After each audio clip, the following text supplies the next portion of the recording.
on the core animation team.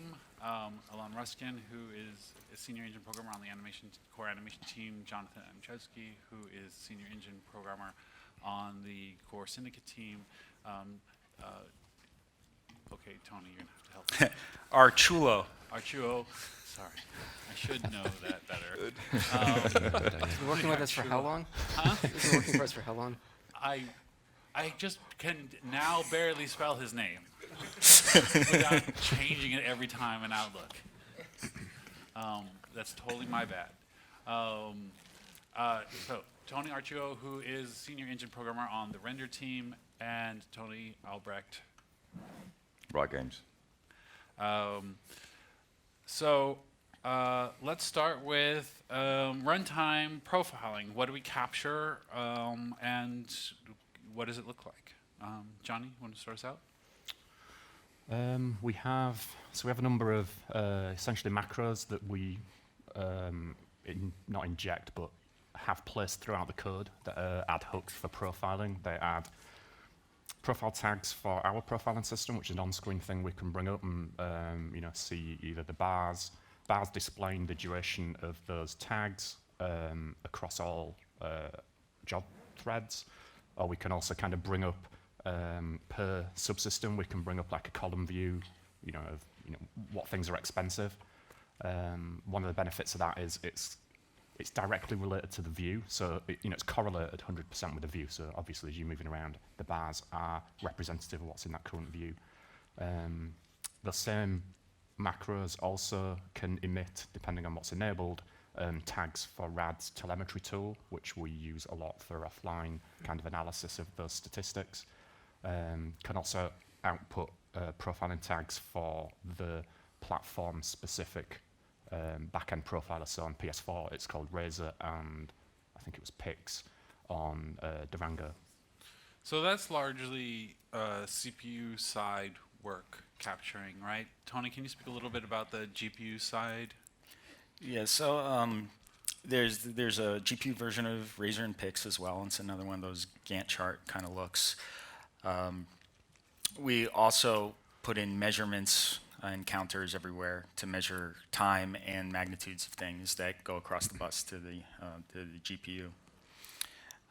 So it's nice and rendered because you can write the rendering yourself. You can and it's basically we just have tables of all the things, and we just try to kind of present it in different ways. Sometimes it's the raw numbers for the numberly inclined.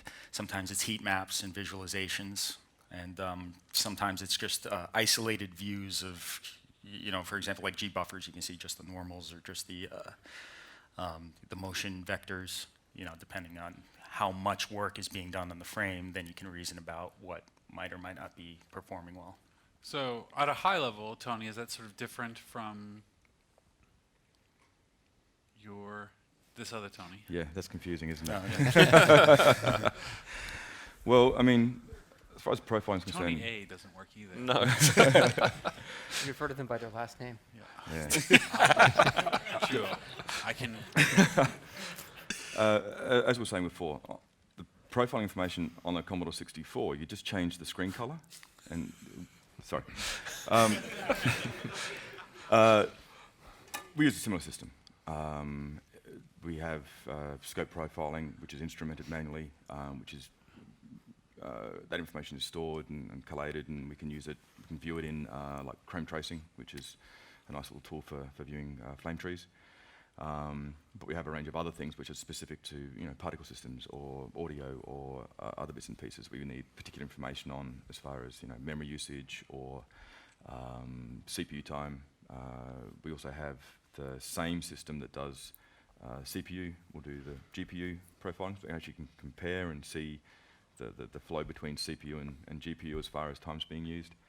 And then, of course, a whole range of third-party tools like VTune or the Insight or other things to really inspect what's going on using like sampling profilers or frame grabbers of different types.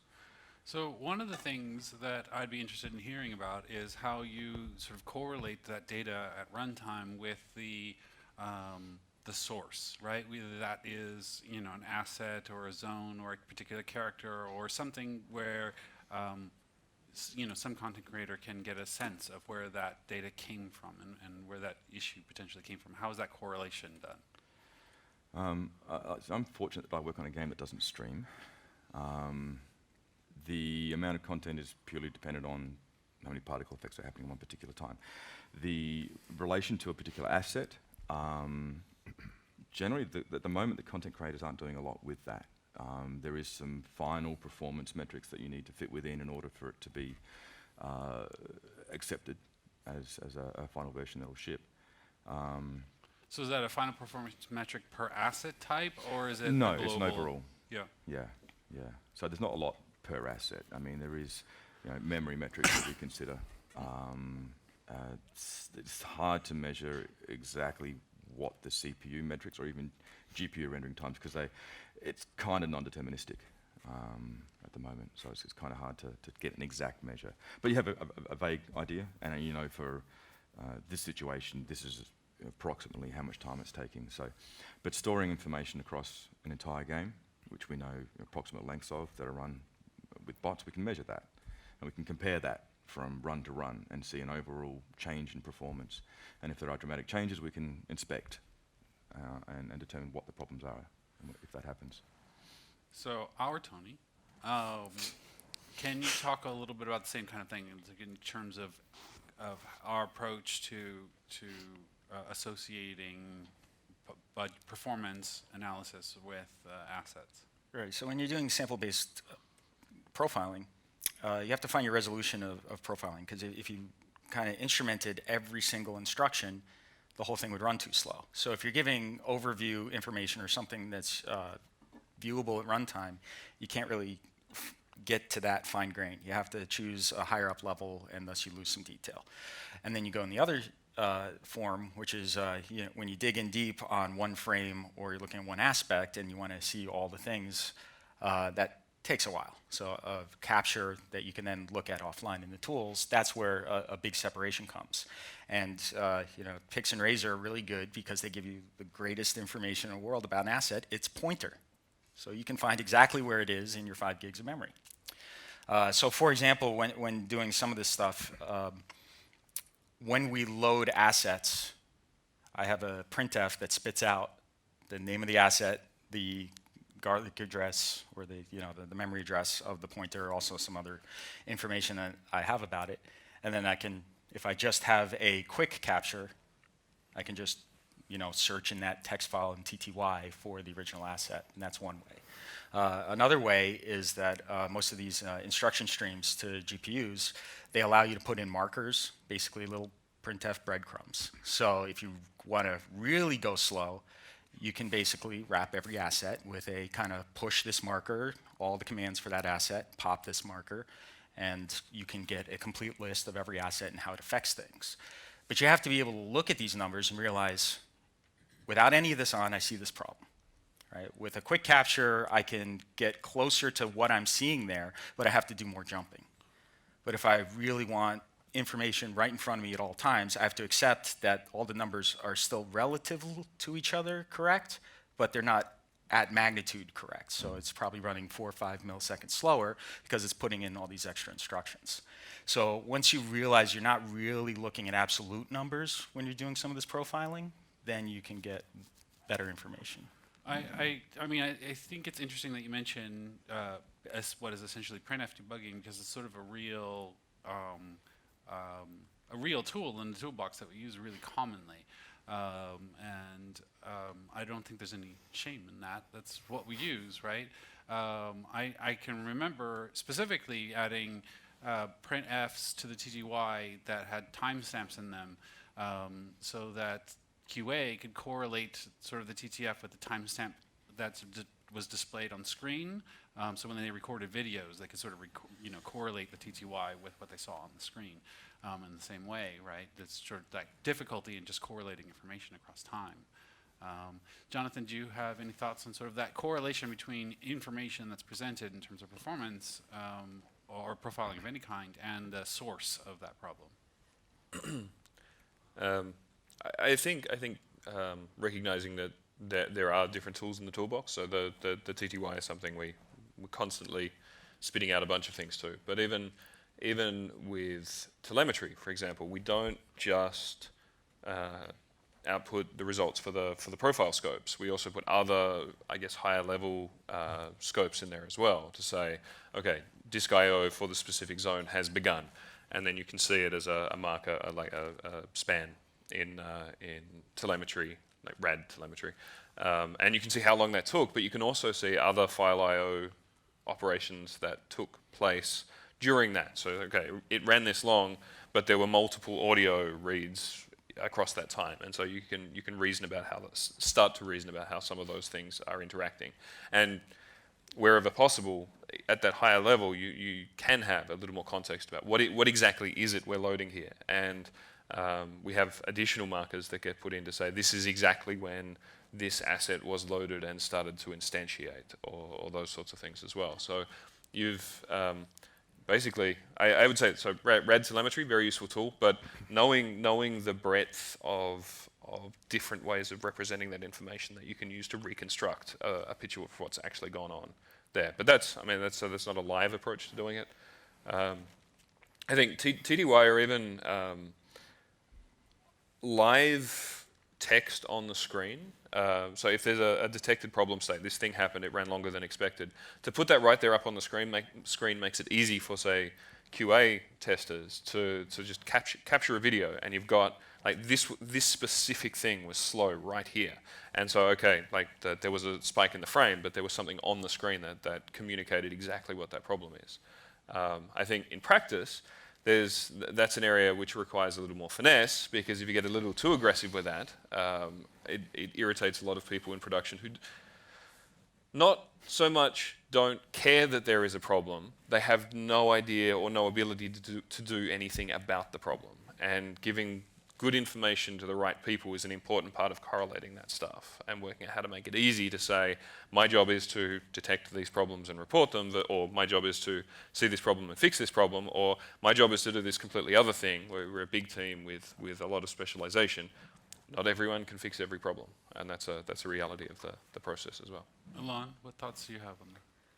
Well, in addition to being able to attribute things by scope, we would really like to attribute them by name, right? But it's not quite so simple, because we're spending a lot of time in the memory allocator. Well, is it the person who wrote the allocator's fault? No. It's the person who wrote the system that calls the allocator? No, actually, it's the person who put 5,000 robots into the level.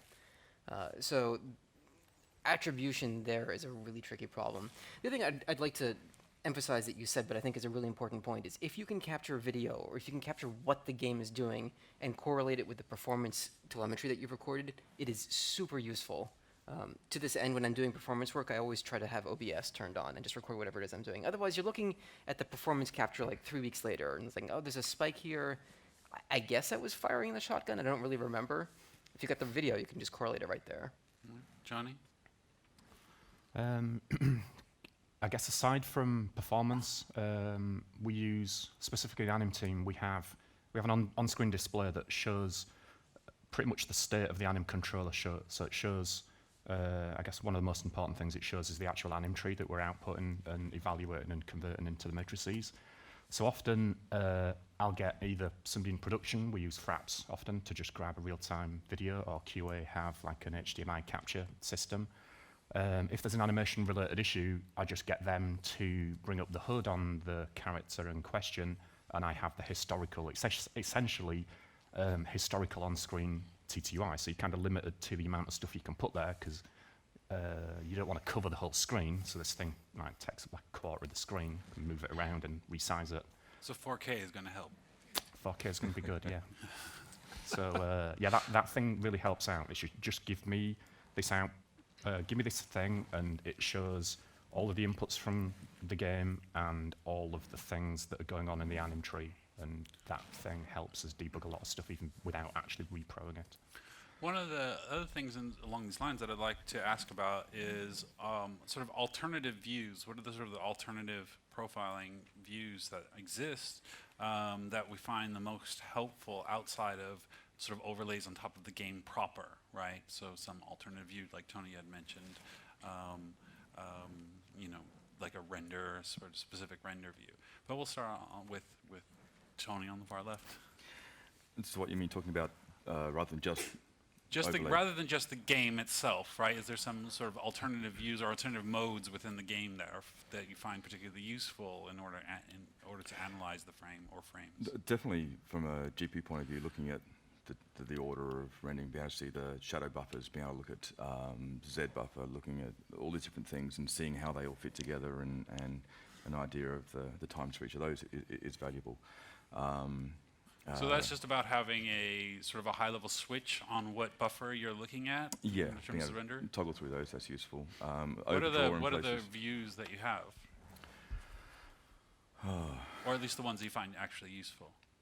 I haven't done a lot on the GPU side, but looking at bitmap levels is quite handy to know that if we're not actually using some of them. Right. Overdraw a little bit, but vertex density is a classic. We've got tiny little things that have tens of thousands of verts that you can't see anyway. Do you have a sort of a vertex density target, sort of on screen, like how many pixels, Not how so many much a vertices per target. pixel, that sort of thing? We have limits per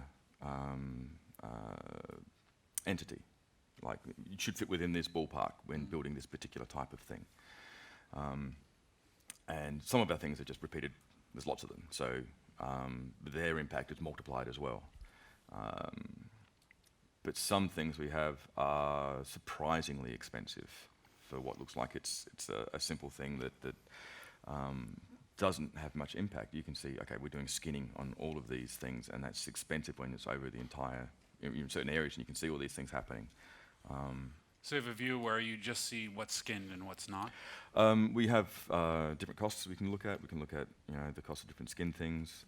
It is intrusive, adding in the extra markers to say how much time each thing takes stops a lot of the, not asynchronous, but like the ability to render things later on. So yeah, I mean, we can actually look at, okay, the individual costs of particles, each system, how many different particles are in there, and what's the cost of that on the GPU, as long as you're aware of the impact and the intrusiveness of the system that we're currently using. Tony, Arciuolo? Yeah, so some of my favorite visualization is dump scene instructions to TTY, and then I go in Excel. I spent a lot of time in Excel looking at what's being rendered. So that's my favorite view. But more pretty picture-y kind of things, texel density, vertex density, overdraw, especially on visual effects.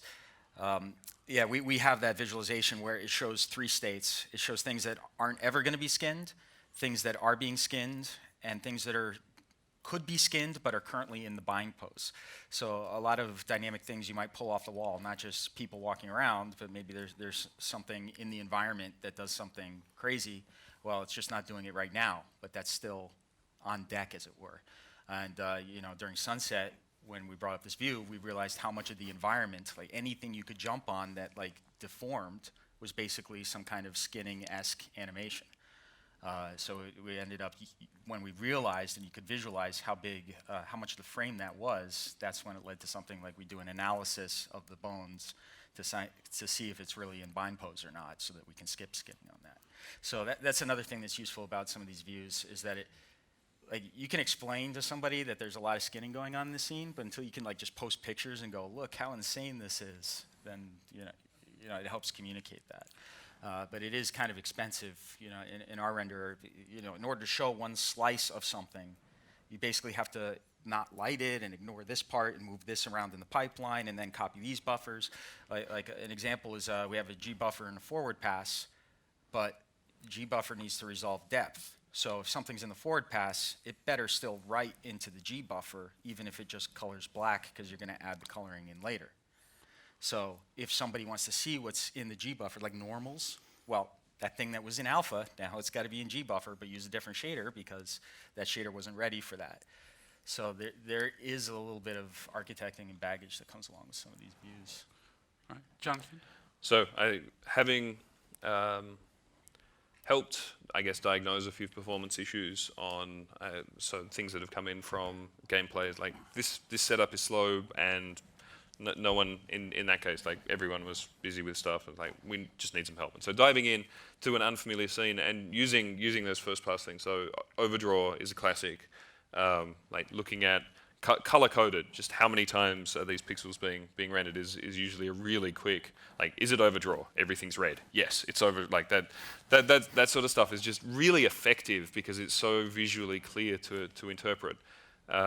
The other one that comes to mind is the visual effects. We have something similar, but it can have what happens on screen is that for each placed visual effect that is running is not just the name of that effect as in the source file that it comes from, but I think the time that's spent processing it as well, that frame. And so you get this, you're able to move through, like pause the game, move the debug camera through, and just look at, okay, in the case in mind, it wasn't that there was one particular one, but when I'm standing in this position, there's a ton of them on the screen in front of me, and there's just this peppering of names and numbers and stuff. So, okay, like this is a really good candidate. Like we clear that thing out, problem goes away. Okay, it gives you that kind of strong hint of what that is, and where you can use visual cues for that, it's often very useful to do so. All right, Elan? Outside the game, if you're making a PC product, the Windows Performance Analyzer is a tool of oracular utility. It's too much to go into here, but go look it up. WPA, it's amazing. It's pretty cool. Yes. Very Yeah. useful. It's a lot of data. Yes, it's all the data. Yes. One Twitter question. That we haven't covered, I think, is how do we identify and resolve bugs post-ship? All right, how do I identify and solve bugs post-ship? It's Johnny? usually a Johnny. QA.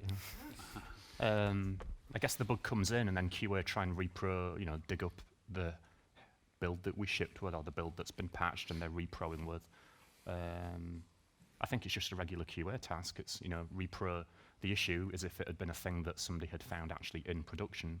And then, we fix it the same way we'd fix any other bug. So don't treat it basically very differently than an internal.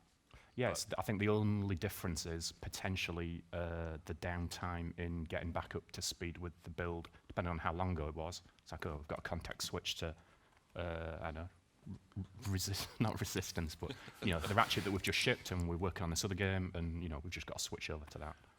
Riot's an interesting case here because it's basically there isn't a post here, right? It's just The live, post is constant. right? So yeah, we release a new version every 2 weeks. So bugs creep in when we have a pretty extensive QA cycle. We do a lot of testing, but things happen. So we keep a lot of information about what players are doing as far as frame rates. So we actually get performance information from what's out there at the moment. So we can see if something's gone horribly wrong. We can see what types of machines that they're running on that things have gone bad. With bugs, as they occur, there's different types. There's crash bugs. If something's causing the game to crash, then we have to fix that straight away, and we can release a hotfix, which has to happen as soon as possible. If it's a bug which is affecting gameplay, and it could be, if it's game breaking, generally we can turn that off live. So we have a way of saying, okay, don't let this champion play, so that people can't choose that, and that bug then goes away until we can fix it and either release a hot patch if it's urgent, or in the next 2-week cycle it'll come back again. Other bugs, with the player base of millions, Reddit's actually pretty good. But we have our own people watching stuff and keeping an eye on things and finding bugs, and all of our developers play. So we often will see the bugs that we've created ourselves, and we can put them back through a QA system and back into our fixing system. A classic example was I was watching Worlds last year, and I saw the shadow on one of the characters was shimmering, and I thought that's not right. That shouldn't be happening like that. I wonder who's responsible for that. And the next day I had a bug report saying this is busted, and it was my fault. I'd broken it. Well, I think one of the interesting things that you point out here is that sort of that tracking of certainly performance data live, right? So I'd be interested to hear sort of in terms of live metrics, right? Either external to players or internal to QA. Sort of what are you looking at? What are you tracking? That's sort of live.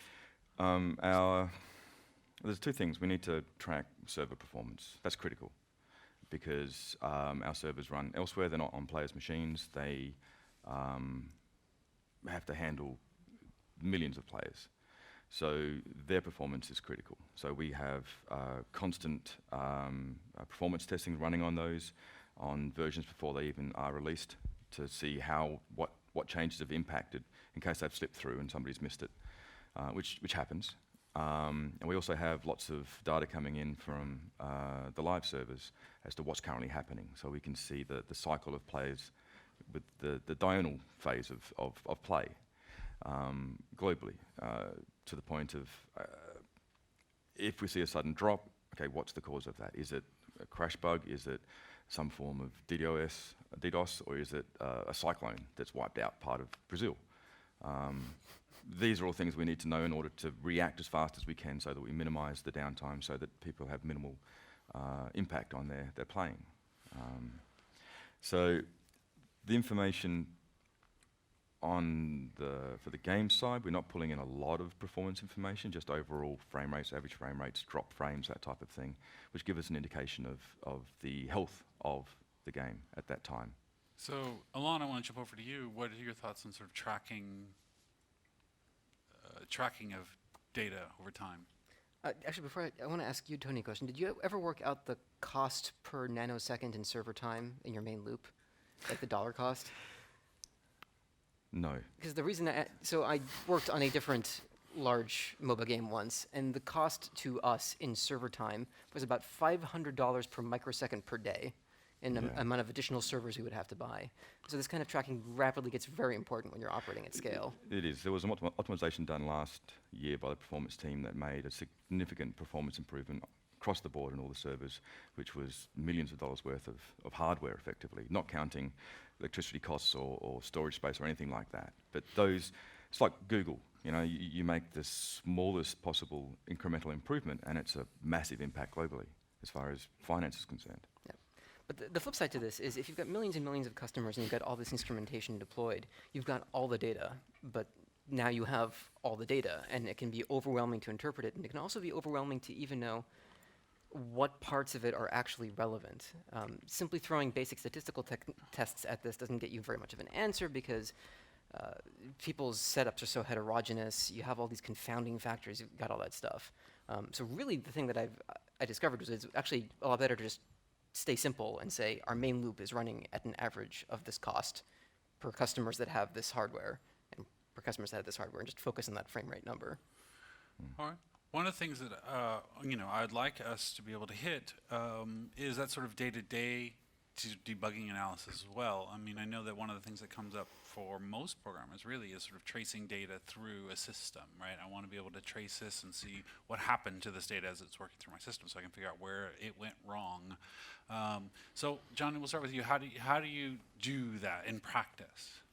Well, for the systems we have, so and my team, at least the cinematics, animation, I think to some extent audio, they're all, we've just output trace all the way through. So you can, I think they always... This is just code markup then? Yeah, explicit markup of, at this point, this thing happened. You can turn, say in a cinematic, you can turn it on for that cinematic, and we'll trace the stuff like current frame time, TUID of the actor, name of the actor, when that actor's transitioning in and out of states. For the anim system, what are the times going to all the clips, what are the values to the blend nodes? It's just kind of this whole, it is, you have a ton of data to troll through, but I find it really useful, especially animation-wise, because you can't animation's that time-dependent thing where, the thing happened and then, it's gone because we've moved forward in time. And that's often that's why that thing of the recorded view of what the tree's doing is really helpful. It's not like rendering where I can potentially just move the camera back and see the issue and debug that way. So it's the temporal stream that I think is really useful.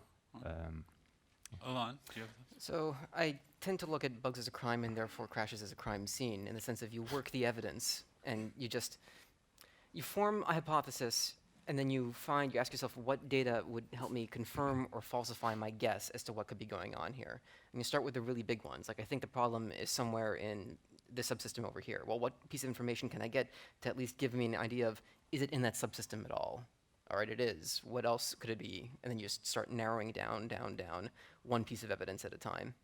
All right, Jonathan? To that idea, one of the things I learned, I guess, about debugging after coming to Insomniac and seeing, particularly working with very experienced debuggers, was the importance of being able to basically that process, make a hypothesis and test it very quickly, but then to test it in a way where you can rely on the result you've got. And my approach was very, like, I never trusted myself. I was constantly second guessing, and so I'd spend a lot of time checking and rechecking before getting satisfied that it definitely isn't this thing and going on to the next. So that idea of trusting your own ability to rule things out, which also means being rigorous about how you do that. So you establish the hypothesis, you test it in a way that you're confident about, and then you move on.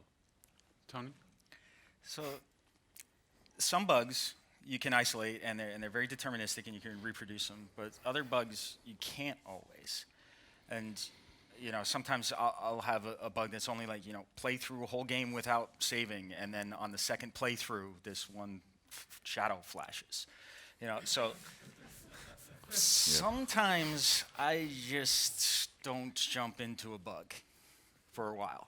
And amazingly, maybe a day or two later, somebody will come by and go, "Oh, I finally got a reproduction," and it's only like 20 seconds. It happens all the time right here. So getting that repro case, you need that first, because then otherwise you can't iterate on it. You spend time getting caught if you have a long repro case, like, what are all the instrumentations I can do? And in GPU land, sometimes there's a timing issue, and you instrument all your code, and suddenly the problem goes away, right? You put in all these breadcrumbs, and they're fixing the issue or masking it. Sometimes you do need to wait for new evidence to emerge in the case, and that's a technique I... And finally, Tony, how do you approach tracing that data through a system that you're working on? Well, what this guy said is spot on, but you guys are spoiled because you got pretty much fixed hardware. Sometimes we get bugs that we can't reproduce, but we know that I made a change once which caused 5% of Mac users to have an issue under certain situations, which is very, very hard to debug, which means, okay, I think it's in this area of code. I need to completely understand how this works and how I could make this happen. And then you use your hypothesis, but because you can't reproduce it yourself, you only need to be sure you haven't made it worse, and it needs to be released back out into the wild, and then you can measure whether or not it's actually fixed it. But ideally, you want to be able to reproduce it and then confirm that you actually have fixed it, but sometimes that's very close to impossible. All right, thank you guys for your time.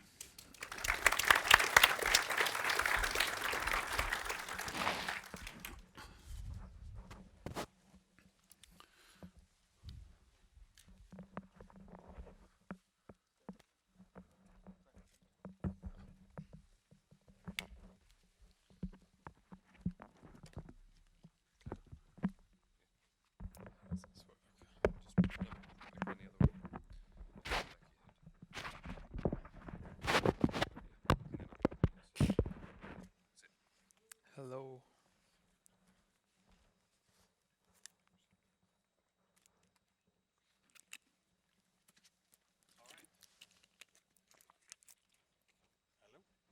Hello. Cauliflower. Broccoli. All right, next we'll be talking to Ron Pieket, Senior Engine Programmer on the Syndicate team, and Kalin.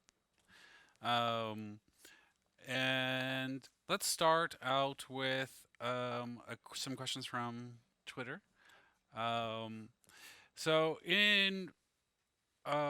Okay, here's a specific example, sort of tying on to what we were just talking to. What kind of in-editor profiling tools do you provide artists to help them evaluate individual assets? Not enough. We have very few. We just expose the various debug rendering modes that we have in the engine, which will show you things like overdraw. Do we have textile density in there? I think so. That's really all we do. We're a little short in asset analysis in the editors. Galen, in editor sort of debugging views, what's your approach?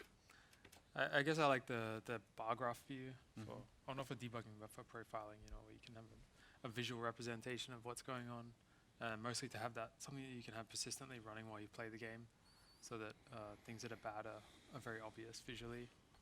All right. We'll go off the Twitter script for a moment and talk about the question of 3D UI in particular. So, Ron, I mean, I know that you've done some work specifically inside of our scene editor to sort of look for better ways of approaching specific problems. Where do you think the space is there for doing more stuff in 3D, describing problems more in 3D than in 2D?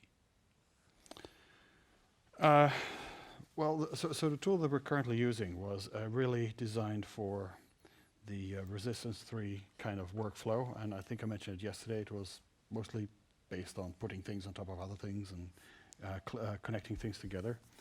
I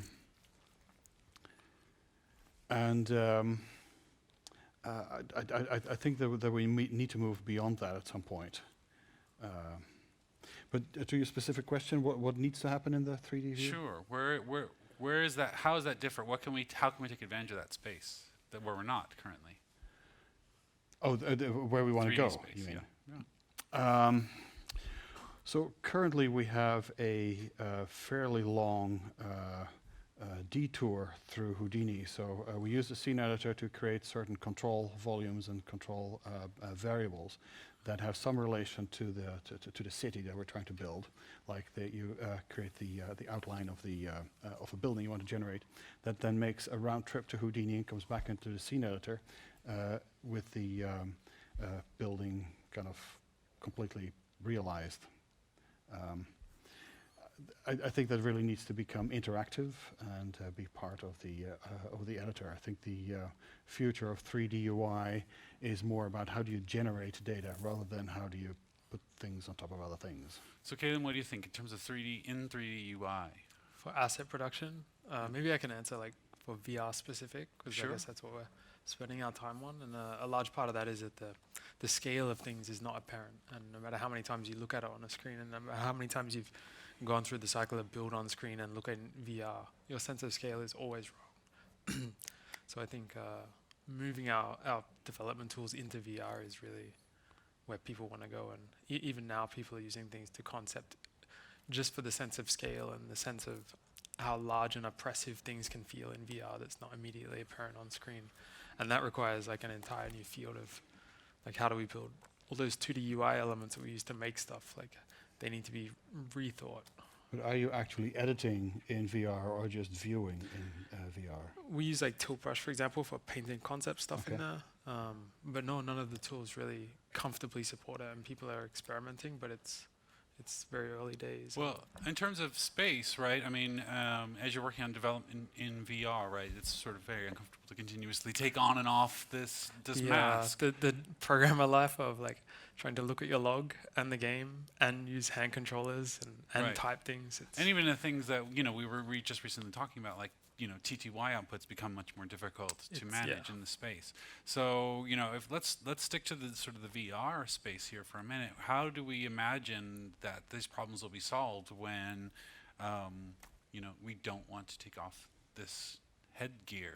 I think a developer-focused lightweight headset would be a good start, because you need to see in VR, but you don't necessarily need the entire like field of view or the consumer level hardware. And also like... So you think it's just, part of it is just the sort of crushing weight of the... Yeah, you need to get in and out of reality, so the form factor doesn't really work as is. But if you could see like a small slice of that, the accurate, bifocals? right, that would be sufficient for like most of the stuff that you're hopping in and out for. All right, what do you think, Ron? What's the sort of the future of working inside of the VR space? I'm a VR cynic, as you all know. Now, the caveat, I haven't actually used it all that much. Just looking at the constraints that you have in VR and looking at our scene editor that we're just doing in 2D, The problems that I see is that when you are looking at our 2D, our screen-based scene editor, with the mouse you can reach things that are very far away and are very close by. How are you going to do that with a VR helmet? Yeah, I mean that's a direct. Your arms are only this long. Yeah. Right? So the mouse in world space is really a ray, which is kind of infinite length. So you can point at things that are very far away, which is kind of harder to do in VR. And of course, there are logistical problems. When I try to imagine, a room full of designers all wearing VR helmets, not seeing each other, and kind of just waving their arms around, there are going to be injuries. That's a real thing that happens. Like two people have the headset on, and they're kind of they test towards the middle of the room, and so I don't want to be a naysayer. I'm sure that the early prototypes of the computer mouse, people were scratching their heads and how the hell is this ever going to be helpful, and until someone actually figures out, oh, actually this is how you make a usable interface with it. So maybe we're in that stage. What are you experimenting with in this space? we're trying to build an RTS. So it's you're first person in a world, and you're gonna have to travel, and you have to deal with like interacting with things and translating a lot of like traditional game mechanics into something So a lot functional. of that is traditionally a lot of text, right, happening Right. there. So does that translate well, or are you finding you need to visually do something different? To be interesting in VR, it has to be like physically interesting. So we don't just like switch on a thing. It's like you get a battery and you like plug it in, and that just feels satisfying. So very basic interactions feel satisfying. Can you work quickly that way? No, these are like for a game to feel good, you put in a lot of steps that make things take longer than they need to. Right. But it's you're like now talking about the user, Not the player tools. experience, right? Right. But Sure. the problem space is very similar, Yeah. Like choosing what to build is like the same thing as choosing, some editor tool option. Well, I think that VR for consumers and game players, I think that is very different from using it in a production environment, because you're in a game you're going for the experience, Right. In a production environment, you're not going for the experience. You're going for being able to move things very quickly and But create things very quickly. we're still both under the same constraints, but we have a different goal. Yeah. So let's assume for the moment that there's a place for this, right? And then this is a problem that needs to be solved. How do you imagine we can translate some of the, this sort of sheer volumes of data that we need to go through, which we typically work through in terms of 2D UI, like outliner views and property panels and things like that, into 3D, into a view that you can manage in the space? I guess making use of like spatial memory. You can know that you've left something here, and that's something that's very hard to forget if you've placed it there. And also that we can have many overlapping realities that can exist on top of each other. So in this a is sense, kind of like layers. the overlay visualization that we were talking about with rendering, just similar things with other kinds of data Of in 3D. stuff, not just visualizations, but things that you interact with for, picking data or finding things. But Okay, it's a very unsolved problem. Yeah, and now this is just my imagination. I haven't actually written a productivity tool in VR, but I imagine that anything that you interact with probably has to be at desk level, and you have to rest your hands on it. I don't think anyone can keep their hands raised 8 hours a day. Yeah, it's So it, when we're testing like game things, it's like setting up the scene to be the thing, so it's like not under your actual physical desk, so that you can test Right. that touch interaction is important. And if we're making dev tools as well, that would be super important. What are the advantages of bringing the tools into VR versus bringing the view into the tools? Is presence and scale that important? So what are the advantages of bringing the tools into VR as opposed to Bringing the view into the tools. bringing the view into the tools? I would just say that presence and scale are that important, because otherwise it's just another iteration. You think it's big enough, and you Right. put on the headset, and it But just presence doesn't and look big enough. scale, in terms of development, I mean, is that not a fairly limited subset of the problem space that we're dealing with?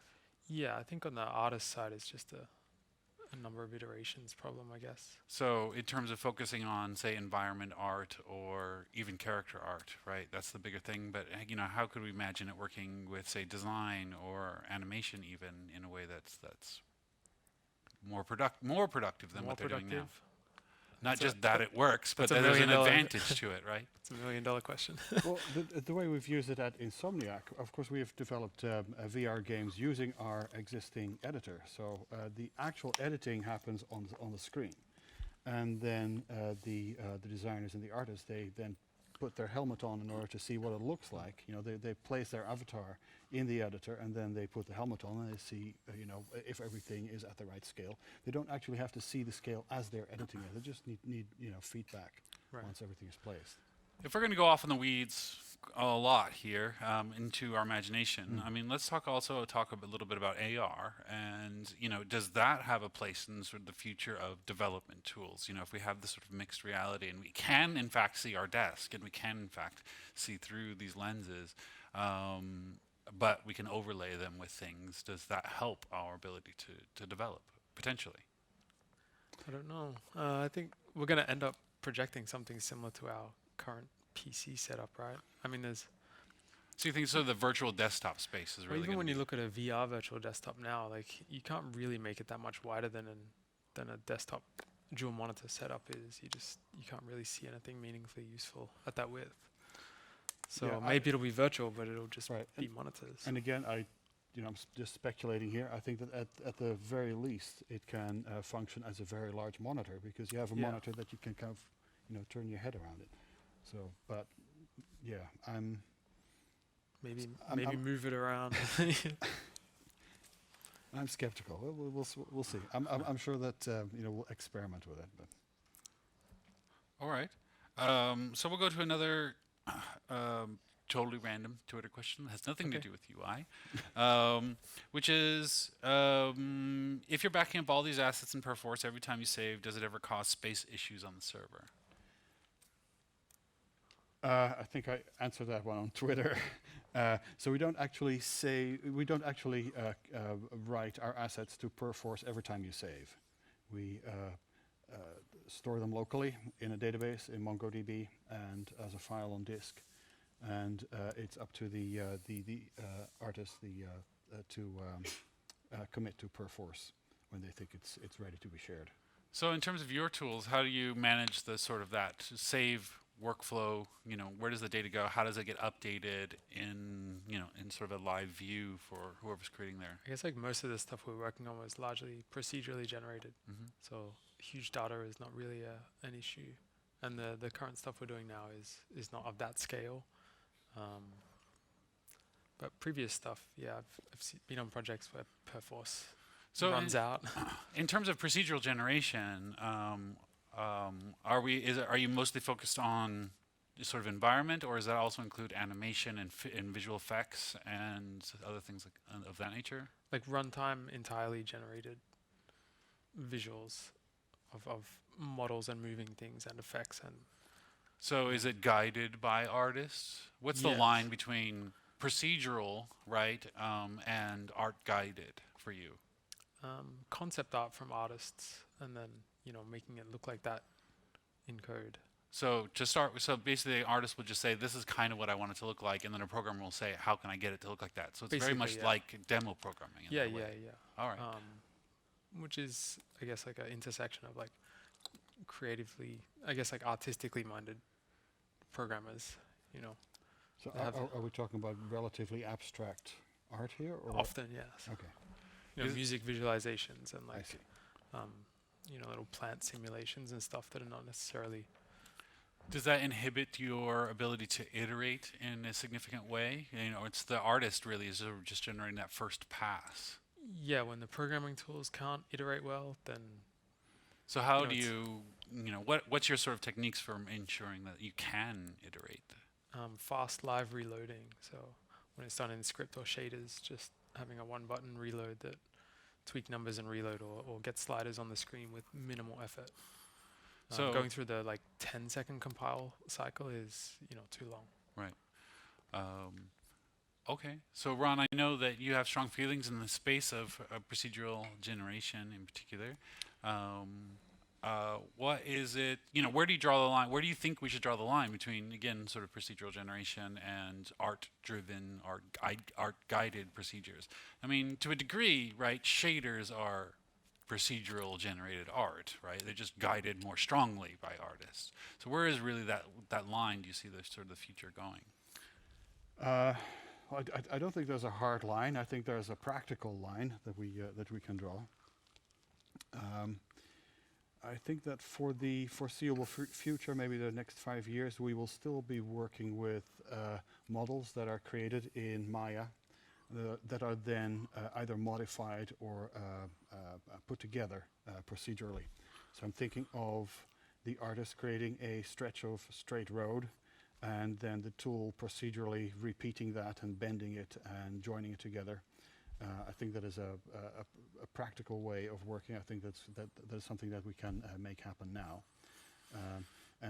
Currently we're generating buildings from various panels and windows and doors. So for you, the line is really about, the parts are still, the individual parts are still very much sort of a crafted element, but the Yes. combination of the parts is really where the procedural element comes in. Yes, if we go completely procedural, then we're really taking a lot of control away from the artist, and we are creating a whole different kind of game, and we really need to create tools that allow us to make the games that we imagine. It's not up to me to imagine what kind of games we ought to be making. So Kalin, I want to go back to you for this particular question, right? In terms of, taking parts that an artist have created, are you literally generating everything, or is there some part that an artist is creating, like say a texture that you're using, or even all the textures and every pixel is generated by a programmer? For the procedural stuff, it's been all programmer generated, but I'm curious to see like how procedural generation can be more of a tool for the artist, so that it's something they have more control over instead of being something that programmers just use when they don't have art resources. So you're saying with like the city generation and stuff, I would like to see that artists have more interactions with the random generation, so that it's another tool that they're using, and that seed and like random parameter space information is something that they can modify in a useful way, like scrubbing through parameter space, instead of just hitting like shuffle. Right. Is there some, are there some examples that you look to now for what you would consider sort of best in class in that space, or at least sort of paving the way? I can't think of any. Actually, just one of the talks yesterday made me start thinking about it a lot. All right. Ron, where do you think the state of the art is in that space currently?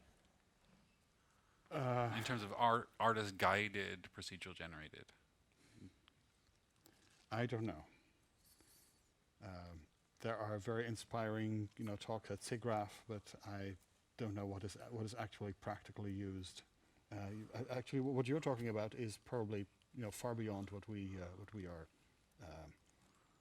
even planning to use. I guess it's just an unexplored space. It sounds very, very exciting. I think it is more art than actually, games. Well, I don't know that you would agree that it's more art than games. What do you? I have no comment. I mean, what's the difference? So what you're creating, does it have gameplay and a story, or is it just an experience? The procedural generation stuff we've done is not very game-like. It's it's game technology, and it's so it's more about the experience. Basically, yeah. Just the creating an environment synchronized that's with just audio or something like that. Right. So something that is aesthetically pleasing Yeah. and fun to interact with. Well, let's go back to the sort of the practical nature of how you actually build that, right? I mean, you have to sit down with the programmer, and a programmer is going to try to recreate this concept art that an artist has generated for them. What's that look like? I mean, you mentioned something of a sort of a scripting language that they're working in. How does that work? I mean, I'll just preface it, like all of this is driven by a lack of, availability of art resources, or like working within like very small team constraints or time constraints. But basically it's like building a small set of very basic building blocks, like simple draw primitives and draw effects and fast reloads and tools to manipulate colors and shapes. So just it's blocks of shader code and blocks of like draw generating code. And this is some kind of scripting, text-based scripting language? Yeah, I mean, you can do it in C just as well, but you might be able to have script wrappers to do things for faster reloads or So slightly nicer. I mean, in order to get your sort of hot reloading time for that, if you're doing it in C, what are you building? Like, are you building an object file that then you're just pushing into the runtime and stitching everything back together? We actually ended up using a giant precompiled header for the whole project that got the full build time, from like 40 seconds to like 5. So that was good for C. So 5-second build time for the whole project. How big is this project? It's not that big, obviously. But it went from like 40 for like your standard structure. So I was quite surprised that the precompiled header worked so well. Putting the all the standard library and Windows and OpenGL headers all into a precompiled header cut things down a lot. But yeah, mostly script, just so that we can reload things fast. Well, in terms of Ron, in terms of hot reloading, where do you think, how do we approach that problem? Where does it work and where does it not work? Hot reloading, you mean? Of either code or data, in this sort of space of content creation. Well, there's some practical complications that are really due to some implementation details of our tools pipeline. That is when if we were to generate like a model, it would first have to go through a builder for it to show up in the game. So we don't have a direct way into the engine to kind of create a model. It has to go through a builder. But that's kind of specific to our pipeline. We are here talking specifically about our pipeline. Yes. So it's something I would like to solve, but it's not very high priority at the moment. So finally, I think that you bring up an important point, which is sort of the constraints of your team, right? Really do drive the technology that you're building and why you're building it. And I think that's really true with all teams of any size, right? It's very hard to escape the constraints of your team or the culture of your team even. So how do you think that we could better sort of learn from each other? Like, how could we apply the lessons that you're learning, and how maybe could you apply the lessons that we're learning in a practical way? That's a hard question. I guess we just have to share information about how we're doing things and why. And I think a lot of discussions maybe devolve to shouting about which way is better, and it's not really the case. It's just that this is better for this team and this is better for this team, and they're both valid reasons. And I guess understanding that is a useful way. So what do you think is sort of, when we're talking about, when we're talking about solving problems, what do you think are the sort of the most important constraints in terms of why that we should note? Like, if we're saying this is good because. Like you're saying with the, reloading the models at runtime, like that's a complicated problem because you have performance constraints and a large asset pipeline, and like we don't have that, and so it's hard to make a comparison. So talking more about the constraints that led up to the decision that we made for any given thing. Yeah, I guess. What you'd like to see more of. Yeah. All right. Ron, what do you think? In terms of us practically being able to sort of learn from each other's lessons, how do we approach that problem? Just pay attention what other studios are doing, even when they're working on very different type of projects. Like, I think the kind of project that you're working on, I think it's quite different. Is very different from the kind of thing that we're doing. But I'm very interested to see what what it looks like and what it feels like, and if we can be inspired by it and kind of see if any of that can carry over in our style of games. All right. Well, thank you guys for your time. Mm-hmm.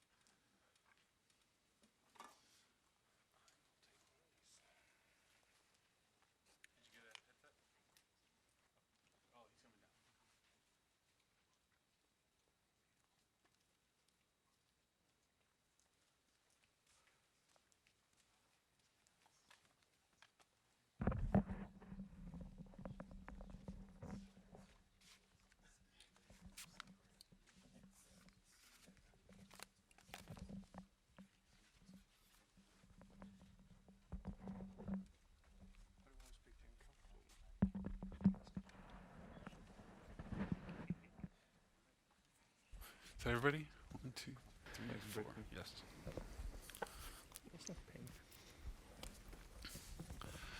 Good. All right. So in this panel, we'll be talking about managing iteration time, including programmers. I'll start on my right with Danielle Cerniglia. Yep. So I'm from First Playable Productions. We're a small independent studio in New York, and we do a little bit of everything, but a lot of like educational games. Okay. Next, Eric Lee. Yeah, Harmonix, engine team of 5 people currently. All right. Andreas Fredriksson, who is lead engine programmer on the core syndicate team, and Johnny Garrett, who's the lead engine programmer on the core animation team. So I'd like to start with asking sort of what, the big question in terms of iteration time. I mean, certainly over the last 10 years, we've gone from it being viewed as not very important at all to being of critical importance for virtually everything that we do as not just our individual studio, but across the whole industry. Sort of what are we looking at? What are we measuring? What's the most important aspect of dealing with iteration time? Danielle, I'll start with you. So my use case is usually kind of special since we're working on a lot of educational games. We don't always know if the game is effective until we've kind of made it. Like we have to balance effectiveness and fun. So it requires a lot of iteration to get that going. So for us, it's kind of about empowering the whole team.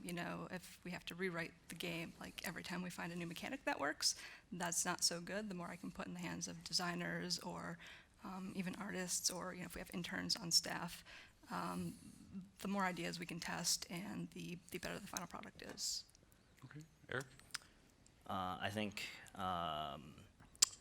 one of the things that I personally concentrate on is sort of like how do we reduce the number of people that need to be involved in order for a single person's decision to be enacted within the game. If a designer has a coder dependency just to get, then the entire build pipeline gets involved. Whereas if they don't need that, then that's much cleaner. Just cuts entire steps out of the dependency. So I think various ways that has happened is like instead of just very simple stuff like hard coding certain things, just having them in like config files that like a designer could just change is no-brainers, but it's like, stuff that happens over time. All right. Andreas? Echoing some of the stuff you said early on, like we talked about how, we've done things with build times, and we talked to Jonathan about that, and we've done things for content creators too, so you can reload all types of assets. Like, I think the metric you can use is you can look at what happens when it doesn't work. So we have some asset types that you cannot reload dynamically. That's really the like you said, how far have we come, right? It seems like we've made, it's become so important. And I think it has become so important because all our games now, are much bigger and more complicated, and we're putting more stuff in them, and players expect more, right? You just couldn't put out a game that you could 10 years ago. So we have a couple of asset types, I guess, thinking about zones specifically. There are some things that are awkward for us to reload, and you can really see how bad it can get. If people have to start the game all over from scratch just to get back to where they were, okay, they just lost minutes. And so we really tried to make that a priority. And when we fixed that, there was a lot of applause. So I think that is really, it's hard to measure when. It's hard to measure when you don't, if everything is hot reloading, right? Where do you go from there? Like I guess that's the question that I have. Like, what is the next frontier? Like, you can optimize it down to a point, but is there something else? Right, Johnny. Is the question what's the best thing for iteration time? Yeah. What are we measuring? What are we looking at? What's the problem space really? Yes, there's two sides. There's the iteration time of most of the content team, which would be down to kind of hot reloading and reducing those monolithic builds, which are like, Lighten build, nav build, the zone build that we have. But there's also, on the flip side, there's also the iteration time of programmers, which is, a big part of the deal. I guess gameplay programmers also iterate in the tool, so those hot reload times there affect them. Engine programs traditionally don't, so we're a little bit stuck without. I mean, there's edit and continue, which we do have that. Which I've just remembered, we do have that on PS4, although I don't think really make use of it. So yeah, I think trying to come up with ways that programmers as well as production people can improve their iteration time is super important, particularly for well, for us, a lot of the time we end up debugging things in production on a different game that's in a different branch, and it's not quite the same thing as iterating on one thing, but it's a thing that affects like our debug turnaround time from start to finish. A big thing for us is being able to not necessarily switch branches from, we're on Spider-Man and we need to switch to Edge of Nowhere to reproduce an issue. We try and focus on tricks that we can come up with to minimize that switch time. So because Luna Server, for example, runs locally on a person's machine, we can quickly sync. I might be in Spider-Man, I can quickly sync one of the other project's code branches, build the game, and point the game at a production person's Luna server, and I will get served with their assets. So, it drastically reduces that switch time. So that right there is it's not the traditional, one of the traditional things we'd think about with iteration time, but it's a huge part of, especially for engine programs, being able to switch like that. So along those lines of sort of non-traditional, efficiency tricks, like especially for programmers that you could use. So Danielle, what are the things that you've seen or come up with that improve programmer production time in particular?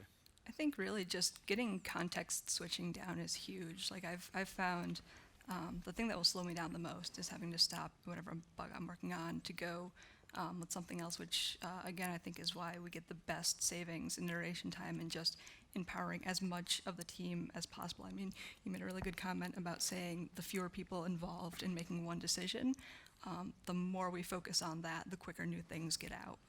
So how do you balance that sort of reducing the number of people involved with a single decision with sort of the desire of a dedicated and passionate team wanting to be involved in all of those decisions? I mean, daily meetings and things like that, we'll go over designs, we'll do group playthroughs, and we'll talk things through. But when it comes down to it, you don't want to, get the whole team together over every nitpicky thing. And, sometimes we can, make, one thing that will help is making two different versions. So if we're debating over something, we can set like a compiler flag or some config file and say, here's version A, here's version B. And we've actually, we've done that in full playtesting with groups of playtesters and say what actually works best, what is the most fun. Mm-hmm. And I think that, you don't have to go too far down one path before you find out which one is the best, and then you can focus all your energy there. Right. All right, Eric?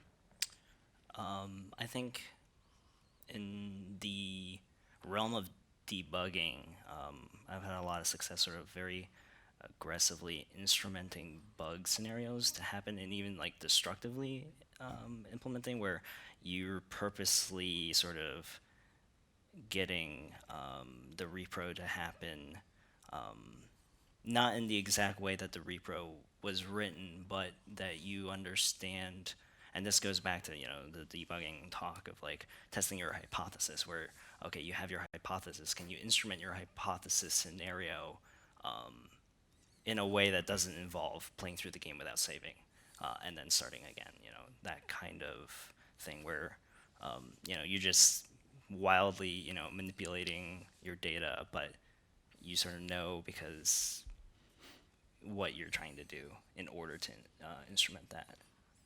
Andreas? Yeah, I'd like to go on a mini rant here if possible. Like, it seems like for programmers, we're sort of the forgotten subculture when it comes to iteration time. And we try our best, like we do DLL builds like we've talked about, and it gets us some part of the way. Right, but I guess what Jonathan did say about those DLL builds, like part of why that was slow, it's because it was dumping out 1.5 gigabytes of PDB information every time. Right, how many programmers in the room would take a optimizing compiler that optimized, half as good as a debug build, but built 10 times as fast? Would that be useful to anyone? Yeah, to most of the people in the room. Right? No one is offering that. Every time we get a new compiler or new link or a new tool set, oh, look, it can optimize your code so you can get a 1% speed up we failed to mention that it also drags down your compile times. Like that is a constant trend. Sometimes there's there's a 15% linker speed increase. Great. But like no one's pushing the ball forward there for us. Like I would like to see something like that. I would accept really slow code if I could get it really quickly. And there's not a lot of innovation in that space, and unfortunately not a lot that we can do ourselves either. Let's, specifically tackle the sort of programmer tools in particular and where the iteration bottlenecks are. So go back around. Danielle, where do you think the biggest bottlenecks are in programmer tools? I think shared knowledge obviously is a big one. Like, as programmers, we're very empowered to do things for ourselves. So it's very easy to like write a one-off script or things like that. And I don't think there's enough time that we spend sharing that knowledge. We don't say like, hey, I made this thing, so I'll do something, someone else will do it, not realize we duplicated the same work. So I think, events like this where we can share more knowledge about our tools can help us get iteration time down. Eric? Header dependencies. Just not aggressively forward declaring everything that you can forward declare, and then just having some random change down in one thing just cause like massive recompilation of an entire other library is just frustrating. But yeah, just being able to understand that there's a lot of things you can forward declare, and just sort of just then teaching. In some sense, it is sort of like, knowledge and training and sort of dissemination of that. Johnny, where do you think the programmer tool iteration time blockers are? Part of the thing I think it's not. So from a programmer's perspective, depending on what you're debugging, if we're debugging a builder, depending on the builder that we're debugging, it can be fast to run and get back to the place that you make a change and you want to get back to that place. If you're debugging the game, part of the deal is not the time it takes to rebuild the edit, especially if you've got, editing continue kind of changes things, but it's reproducing the state that you were in when you like, oh crap, I need to make this change.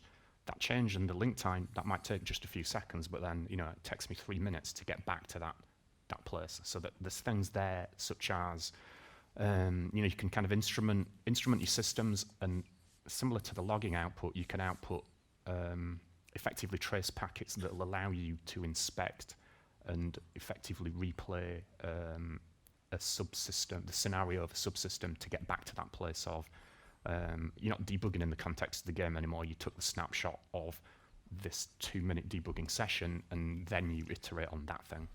So that can help out.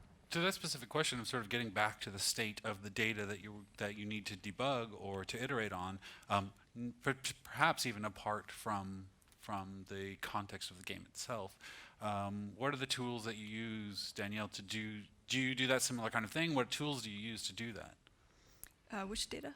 The context information, that specific state that you're trying to iterate on and work with. So I think, just like I said, more tools for other people to use that data. Like, I don't want that data just in my hands. I want to spread that out and let everyone work with that. Okay. Eric?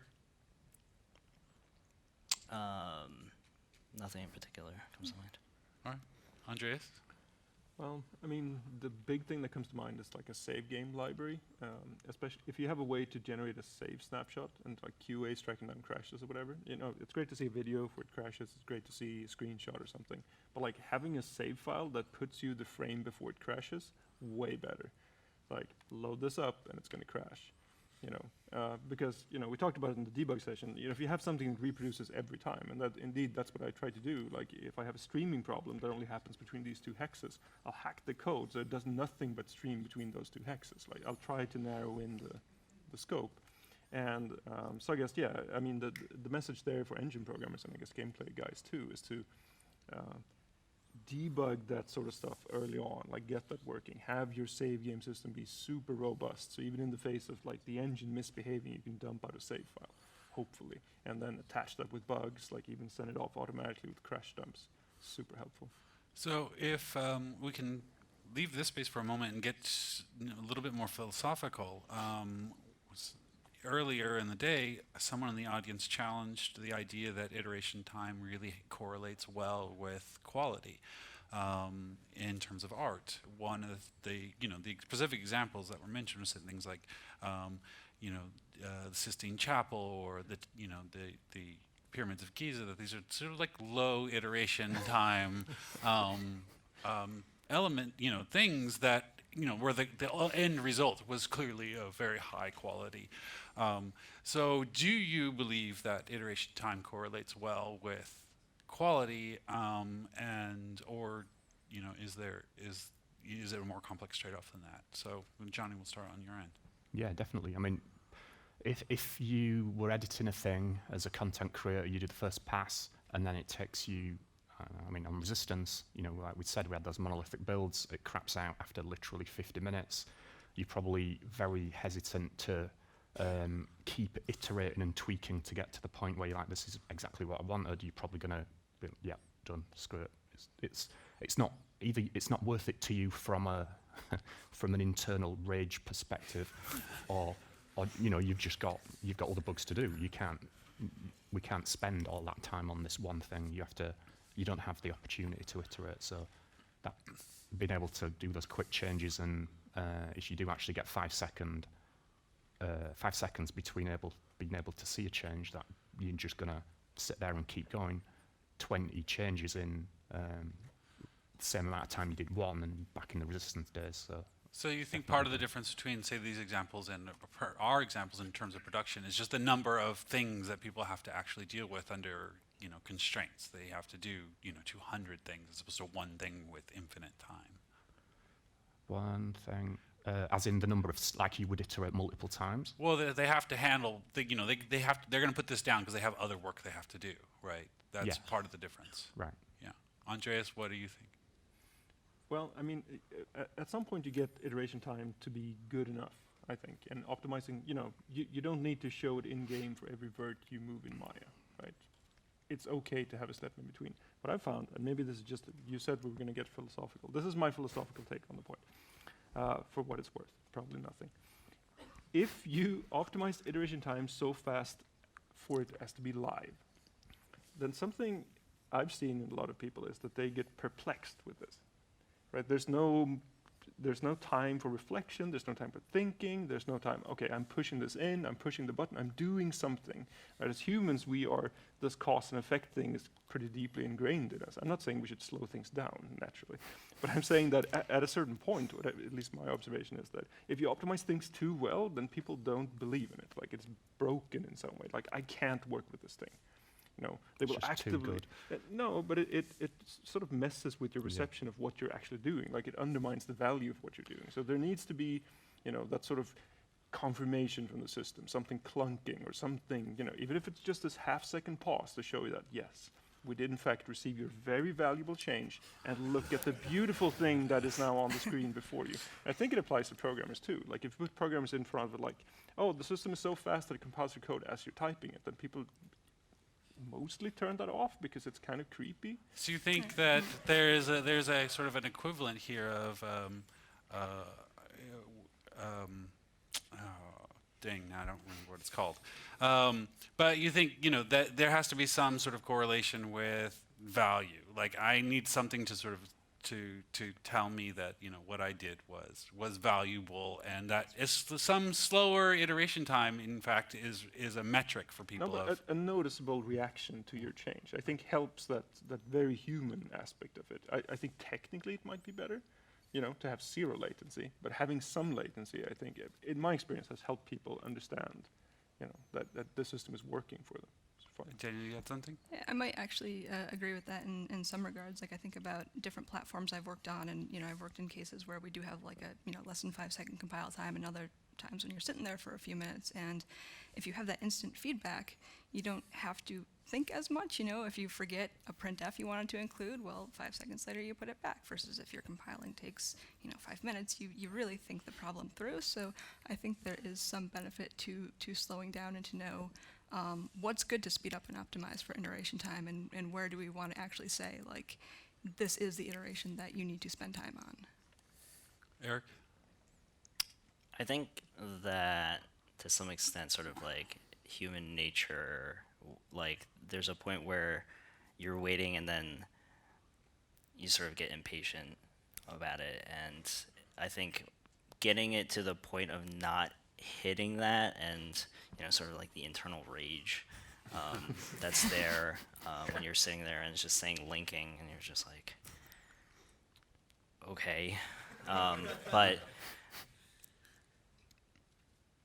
I think even with low iteration times, I think like sort of there are ways that if we sort of really sit down and critically think about it, like to give more thought into it, to be more understanding of the fact that there are longer iteration times, and then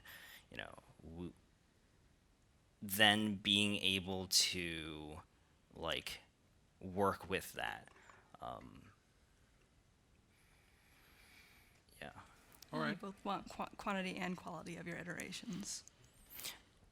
Right. It's like, you could, if you didn't know how to code and you could compile instantly, it doesn't matter how fast you can compile, and so. But programmers are unique too in that we can build our own iteration test beds that are faster for the particular task we're trying to get through. Like we can invest a day to set up a test bed that is essentially 0 iteration for a task we're going to work on for 1 week, right?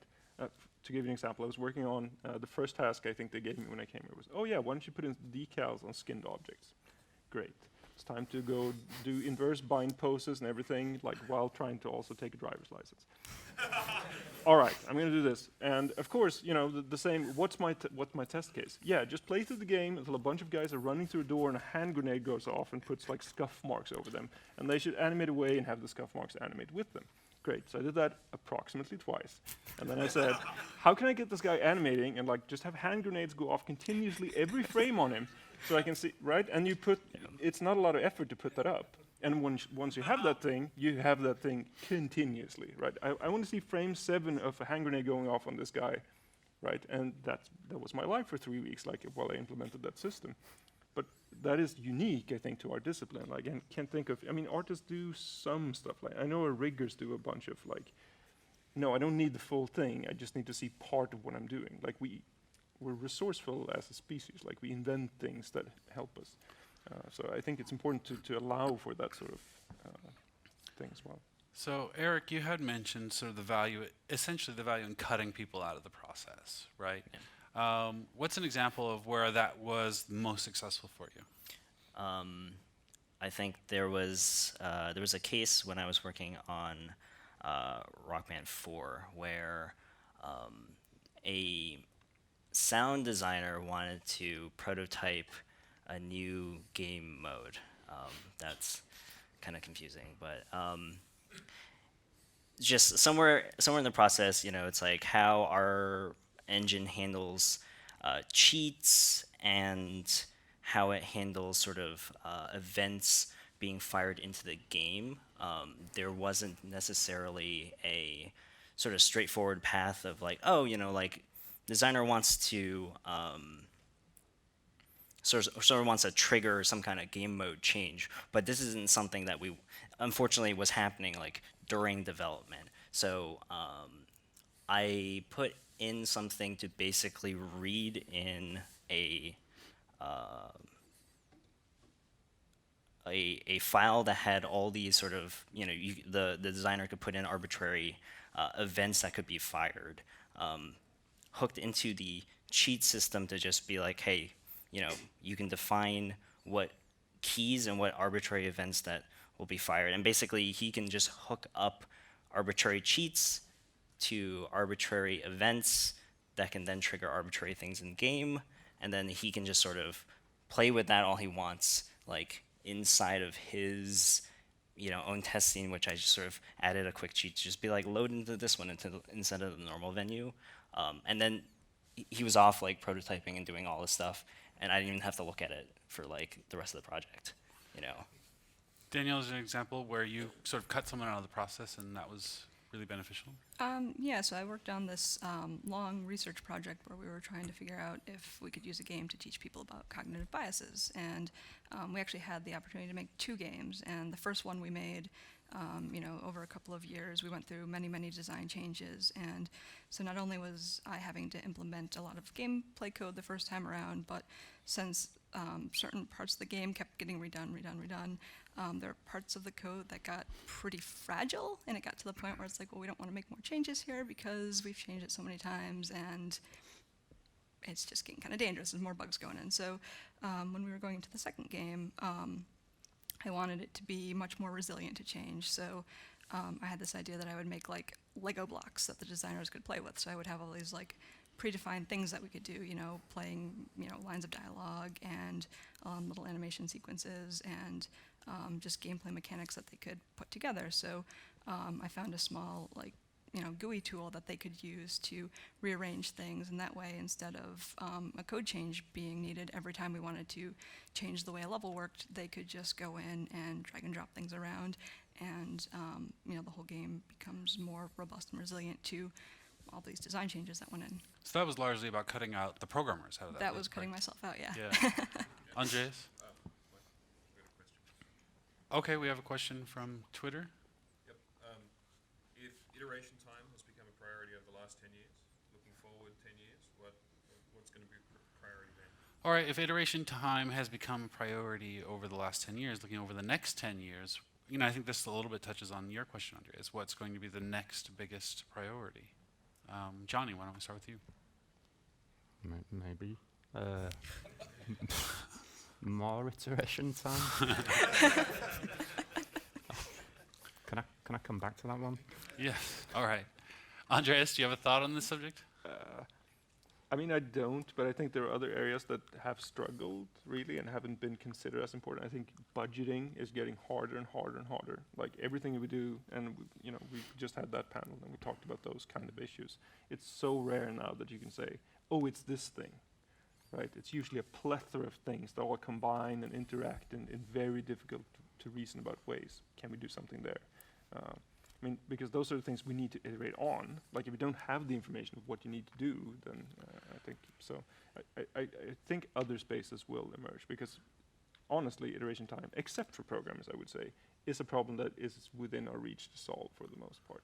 Yes, there are terrible baking pipelines, and it's terrible if you do need that data, but we can probably make do for everyone except the poor lighter. We can make do with the other data. And for the poor lighter, and I mean, if we have a problem that is, it takes 3 days to light the world or whatever it is for a particular project, it's hard to see how we can get that to 5 seconds. Like it would have to be some monstrous breakthrough that is, maybe that's the next frontier, but I don't think so. I think those are very specific things where we've just sacrificed iteration time. Right. Eric, what do you think is next? I think I'm not really sure, I haven't thought about this too much, but I think some of the discussion around like procedural generation where like you can leverage your time and scale it better, some of that art guided procedural generation is interesting. Danielle? It's hard to say because I haven't been doing this for 10 years yet, so imagining the next 10 years out is, it's very, kind of have to imagine a lot, but honestly, I would like to see more sharing. Like we talk about tools a lot, and we talk about things being, this is too general purpose for me to use for my specific case, or someone else is using it, but it's too specific to what they're doing. And so we all end up doing so many similar things, but we all have our own unique needs that we kind of end up going off and doing it on our own anyways. And I think if we can find more ways to sort of share the general technology that we're working on, I think that will help us all get work done quicker and better.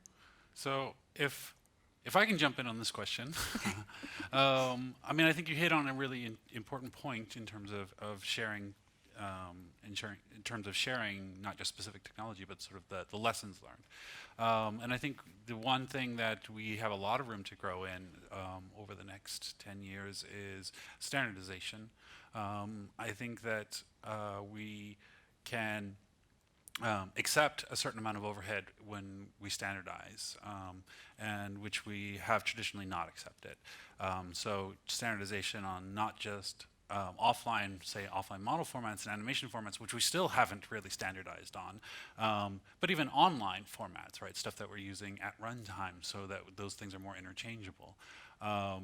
So I think, looking to standardize more, at least within sort of groups and contexts, much more across the board, I think is going to be potentially a huge win over the next over the next 10 years, precisely to solve that problem.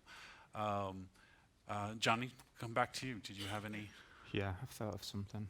I mean, it's in line with budgeting, but just improved kind of inspection was the word I'm going to use. Not just inspection, but like inspection about what's going on across the board in the game, and that does fall into inspecting all of the systems in order to get more relevant information about budgeting, but also other things about inspecting things in order to give more actionable feedback. So once I know what I need to do, we've solved the iteration time problem. So once I know what to do, it's going to be a quick turnaround, but improving getting that information back out to the user in order for them to do the fix that they need to fix. Yeah, I think in terms of the inspection and data and understanding the data properly, I mean, I think there's huge presenting it in a spaces readable- there, right? Yeah. There's, on one hand, there's sort of the discipline and organization that I think that we can see a huge improvement on. And we're starting to see sort of very large scale games who have to be much more disciplined about their data and their setups. And I think that discipline will trickle down to everybody, right? How do you organize this stuff? How do you mark it up? How do you tag it? How do you trace it through the system? All of that will trickle down. But I also think in terms of analyzing that data, in the same way that we've invested in compilers, right? That those sort of expert systems being applied to that data to see what does it even mean, right? What problem do you need to solve here? I think, put those sort of expert systems, something is slow here, what should I be looking at and where? That's potentially huge in that time frame. Anyway, thank you guys for your time. I appreciate it.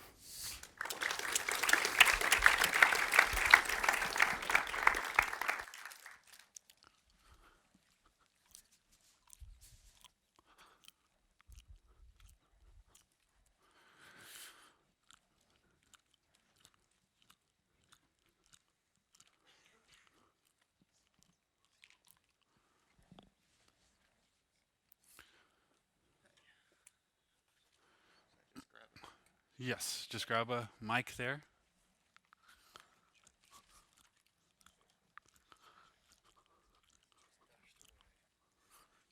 I see him.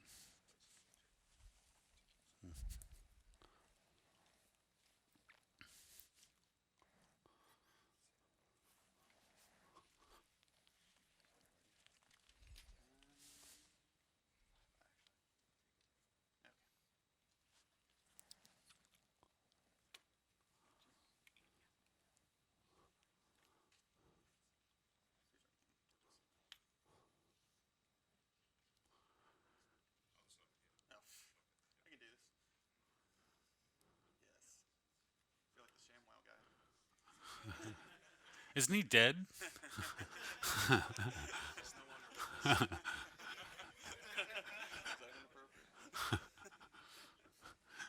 All right. Okay, it's good. Yeah, very good. So now we're talking with Tony Arciuolo, who is senior engine programmer on the render team, and Matt Patineo.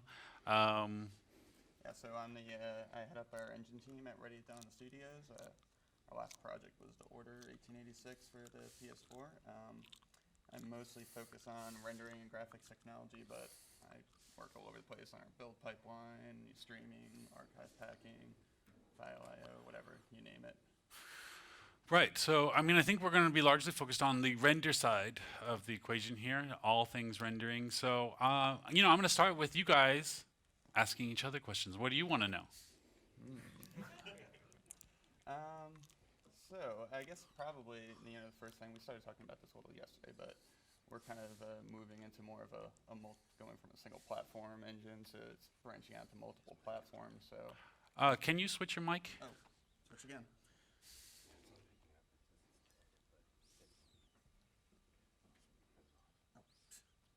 Or turn on your mic?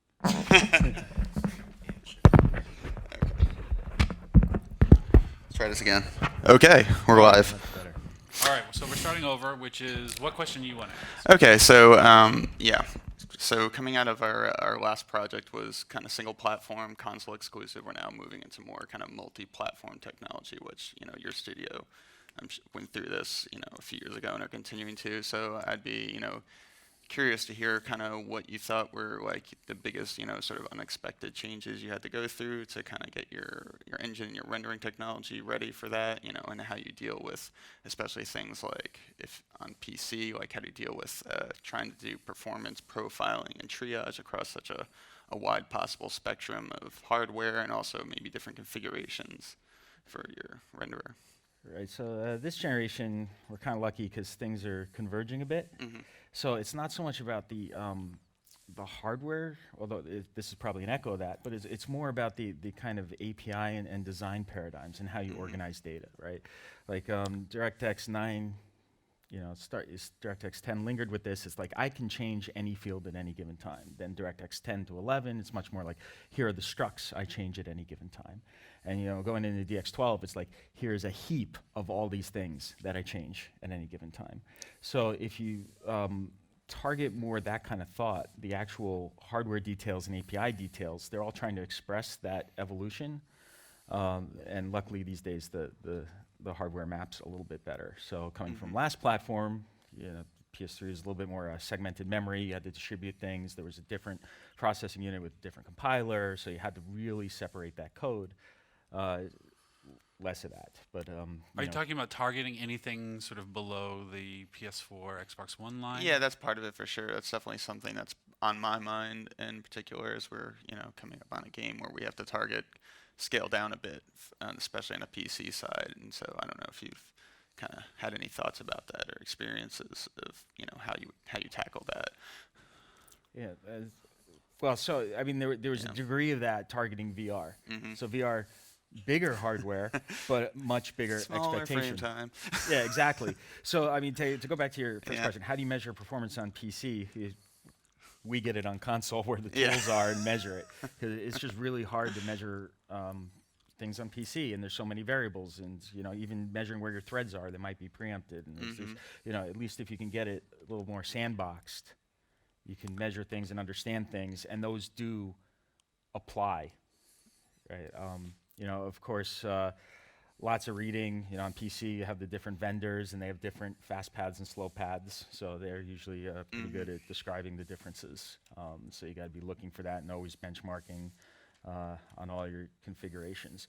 But usually, the basics are still there. There's still processors that go through memory, and you can't fit all of that memory into the workspace. So whether you call it streaming, whether you call it caching, whether you're calling it uploading it to VRAM, it's all kind of the same problem. So if you just keep tight on all of your data structs and come up with those replacement strategies, that will apply. So in one sense, you're saying, it's not as hard as you think it is, right? Or it's, it's not as complex as you expect it to be. But on the other hand, you're saying, you do have to pick the right strategy first. Yeah, and luckily they're converging. So you have to pick kind of what generation you're thinking about or how you want to group your data. What is the right atomic operation to do? Do you do one field, one struct, one set of structs kind of thing? That comes off with how variable things go on in the game. So I know that you've seen the order in particular.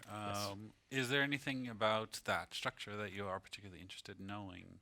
So I immediately, as soon as I saw Ready at Dawn shirt, I was like, where are those guys eating lunch? So, one thing we're thinking a lot is it's when you're authoring materials and you just give your innermost loop to artists to do math, which is just the greatest idea engineers have ever come up with.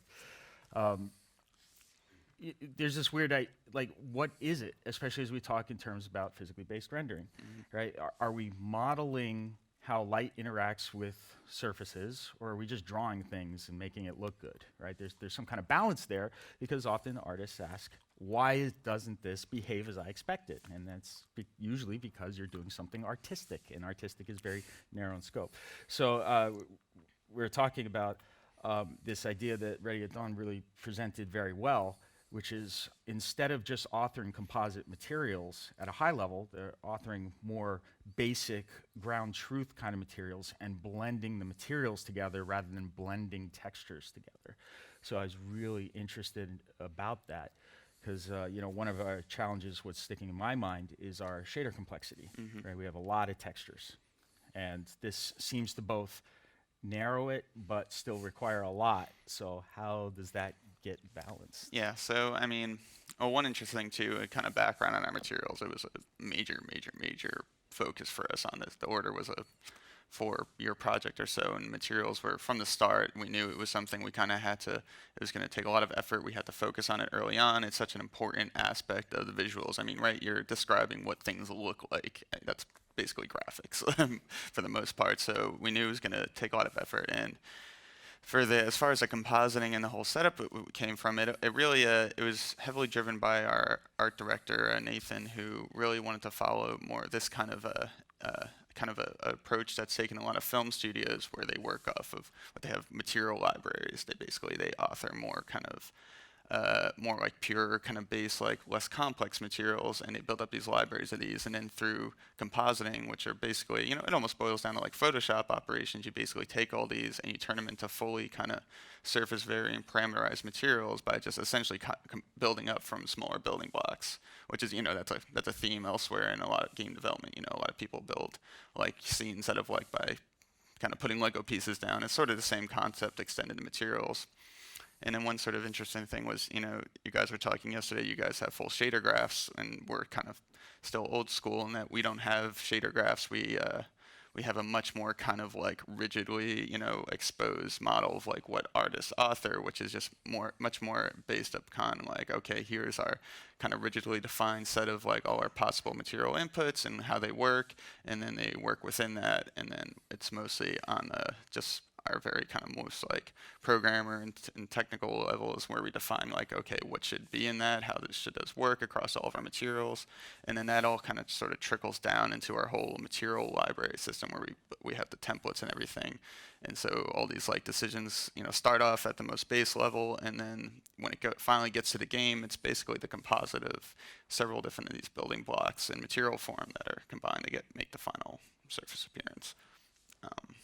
So how do the artists react to that, right? They don't have little noodle graphs. Yeah, it How depends. can they operate? It depends on the artist. Some artists are totally okay with it. They're just like, oh, that's cool. I just want to paint mass. They're really just like looking at getting the right sort of appearance, and they can do that mostly by expressing it in terms of combinations of other materials. But yeah, and then some, especially the more technical artists, are on me like, Matt, when are we gonna have shader graphs? Come on, I want to do something cool. And it is it does hit some of the hiccups that you guys mentioned, where they might be like, oh, I want to have something where we want to have snow on top of this mesh, and in a shader graph you could kind of express that quickly by doing some dot product with a worldwide vector and then blend on a layer. And since they can't do that, it falls onto they kind of have to go bug me, and they're all scared because they know I'm grumpy in the morning, and they're like, Matt, could you please add this thing to the shader? And I say, go away, and then I tell them to come back, and then I say fine, and So in terms of, practically speaking, if, I think this ties into the subject that we were just talking about, where you are effectively, the bottleneck Right, here, and the idea of a shader graph is about cutting you equivalently you out of the process. So are there places, where does it get in the way the most? I mean, especially if we look at things that are not realistic materials, right? Definitely easily to place the most that would benefit from it is our effects artists, and where they're doing kind of all these sort of specialized ad hoc sort of things where they could kind of either represent simple simulations or material variances, more like less physically grounded and more just kind of science fiction-y, or other types of effects. I'm sure if they had that system, they would kind of go nuts with it. And actually, one of our other programmers was sort of working. He's been like in his spare time working on a graph-based effect system that we're hoping one day that we can roll out to, so that they can kind of have that, what you guys have, and be able to express these kind of, complex things through graphs and not be limited by me or another engine programmer. So I think, Tony, you were implying the opposite, which is that, sometimes the iteration time, especially when it's really about the innermost loop, innermost fragment loop, is not necessarily really the best thing in terms of performance. Yeah, iteration time, when you make it fast enough, you're not actually saving time. I mean, I guess if you have a lot of bad ideas up front, eventually you get to a good idea. But I always feel like a lot of iteration time, you're actually moving time to the end of the schedule. So because we could author, you brought up snow, Yeah. we got rain. We have every material graph that might get wet has a bunch of rain in it. But it's not always raining. So we make everything wet and then multiply it by 0 all the time, everywhere. And there are performance issues with this, right? So we go, hey, you guys should look at this. So there's a material artist who goes in and sinks down all those hundreds of thousands of assets we're talking about, waits for the build to go. He goes, wow, I got to look at 3,000 plus material graphs. Each is this graph that if I zoom out, maybe I can see it all. I have to reason about it, look at it, see how each one was implemented in its unique snowflake way. It's not like they're always calling functions. And then I got to make it pixel perfect so the art director can agree that it matches look as I evolve it towards, you know, a feature that we're having, shader variations, where you can cut out some of these things. So all that iteration time was saved. It was very nice that we achieved look. And it was very nice that look was achieved mere days before deadline. But what about all that review? Like, and that's always what I'm curious when you know, you expose these tools. Scripts are great examples of any type. You know, there's always this story. You know, it often comes from like Epic tools as well. You know, Unreal. You know, it's like they script something and then they make the script that's so complex it's time to talk to a programmer. But did we schedule that? Is that No. or you know? So that's I'm curious about. Life on the other side. So reasoning about it, like how was it when you did have a more kind of enumerated approach? Like for example, if you had a problem where like specular wasn't responding correctly, or you know lighting wasn't doing what you expected, how did you go through and audit those things?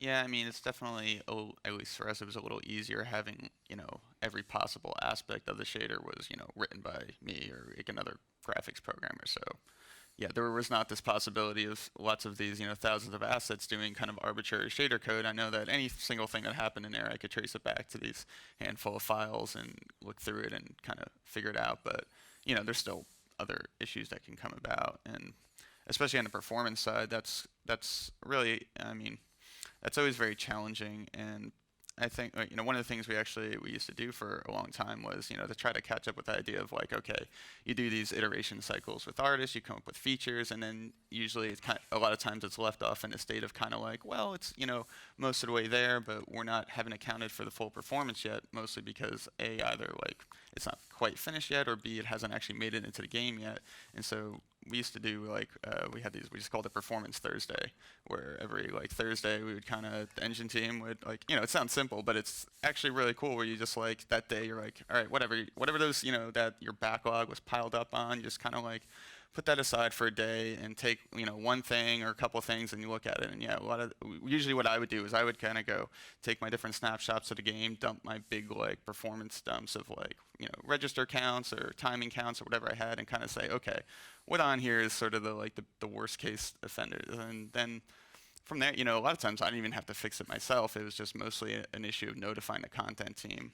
And that's always something I have to like keep in mind is like, you know, as like a graphics engine programmer, we like to think a lot of times we're like the superhero who can go in and just kind of fix any performance issue we want by doing some kind of low-level awesome hack. But the reality is most of the time the content people can fix things much quicker than we can and more effectively by changing the content. And so it's a lot of times for me more about just getting the right information into the hands of the content people, whether it's through in-game profiling or through me just discovering things and handing it off to them so that they can fix things much more effectively. Because you know, I might spend a day or 2 days and I get half a millisecond and I feel really good about that. And then meanwhile, you know, the lighting artist can just delete that one light and 2 milliseconds back.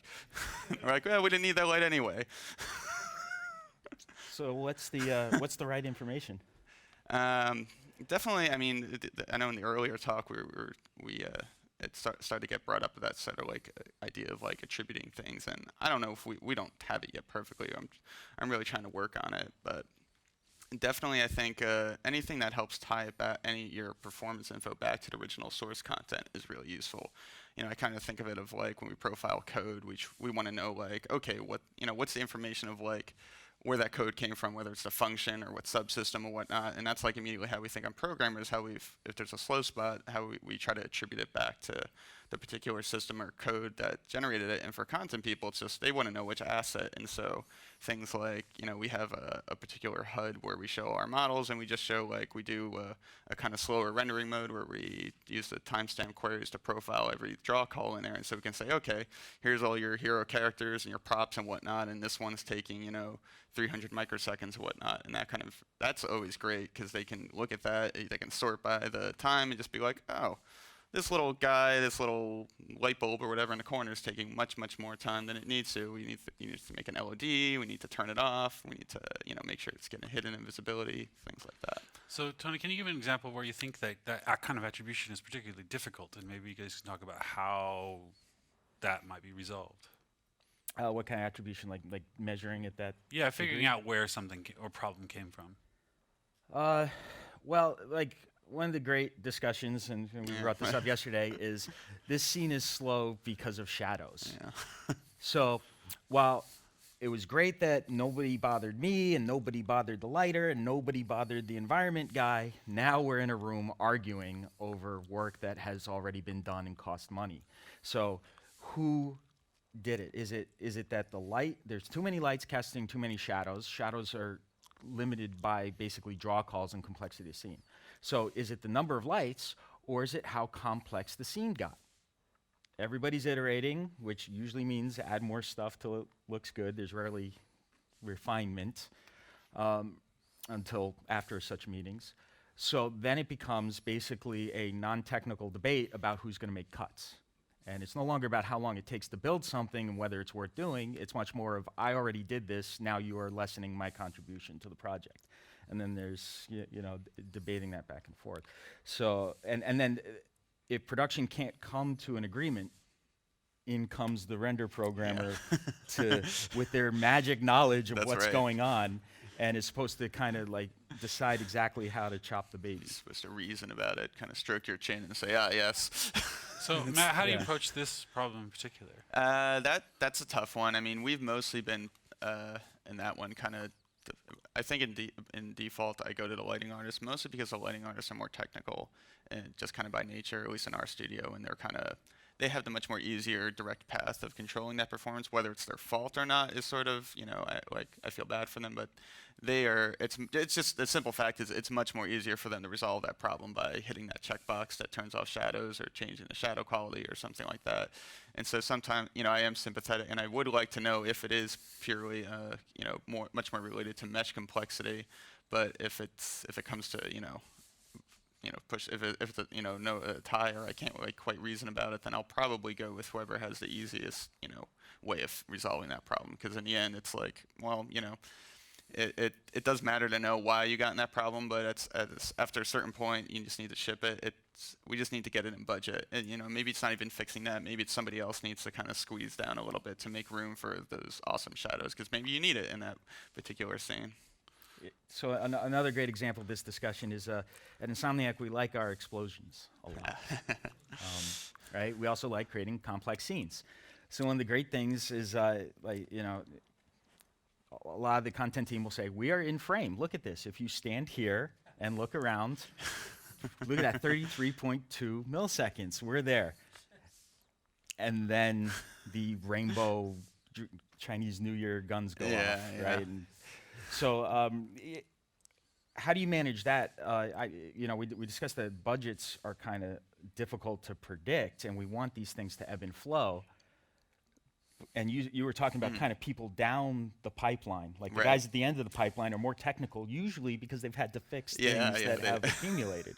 So now on the budgeting and performance side, when that explosion goes off and the frame drops, who fixes it?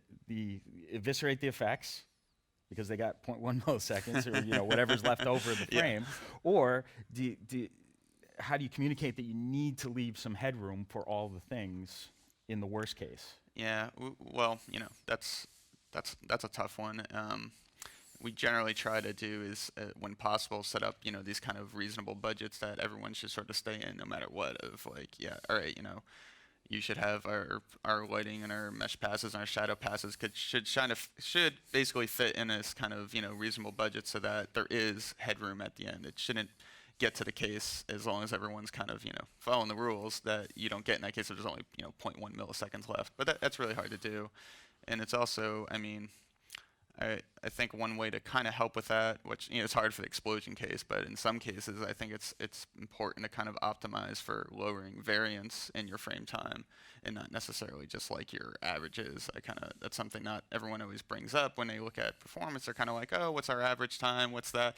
And you got to really look at your peaks. Like that's the important part, right? That's where you notice. You look at those peaks and you say, oh, that's when for a couple frames you spiked over that, and that's the noticeable part. It doesn't really matter if that whole thing averages out to under 33 milliseconds if you peaked over it for even 1 or 2 frames. So so particles are kind of inherently have a high variance, which is hard to do. There may be some things you can do. You can try and some studios they do things like automatically adjusting, like moving their particles into low res if it seems like it's not going to make it in frame, things like that. I don't necessarily have a perfect solution to it, but I'd be curious to know what your, speaking of sort of those budget categories, right? What those budget categories are. How do you bucket budget? It's mostly by just, at some point in the game, once we have a reasonable idea of what the content is, we kind of look at where, how it's sort of stacking up, and then we get in a room and we have this big long argument, and everyone sort of has, it's like signing a treaty or something. Everyone's like arguing over their piece of the pie, but you just kind of have to remind everyone, okay, this is it. We're getting 33 milliseconds. That's it. There's not going to be more. So we have to divide this up somehow fairly. Then sometimes, usually everyone kind of walks away not quite happy, but that's how you've gotten a good compromise. If anybody's too happy, then they've probably got too much time in their budget. But yeah, it's mostly initial guesses usually come from me or other programmers of just sort of looking at the frame of what we hope is going to be representative content and looking at it, and then trying to kind of coming up with a good estimate or initial guess of I think this will be good for what we're aiming for this project and where I think the tech will be, or where it already is. Question for you, Matt. Mm-hmm. Related to discussion from earlier, but what build system do you folks use? The question is, what code build system do you use?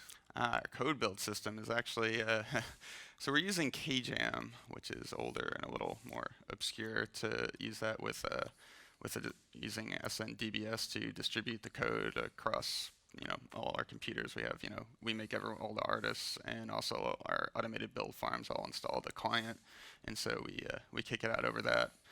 But as I'm sure many of you are, we've had fast build on our radar for quite a bit, and so we're hoping maybe at some point to switch over to that if it goes well. So on the subject of distributed builds, right? Is there anything else that you distribute other than code building? Yeah, just code at the moment. There's been lots of talks and planning about distributing our content build. Our build system is heavily cached, and everyone contributes to the cache.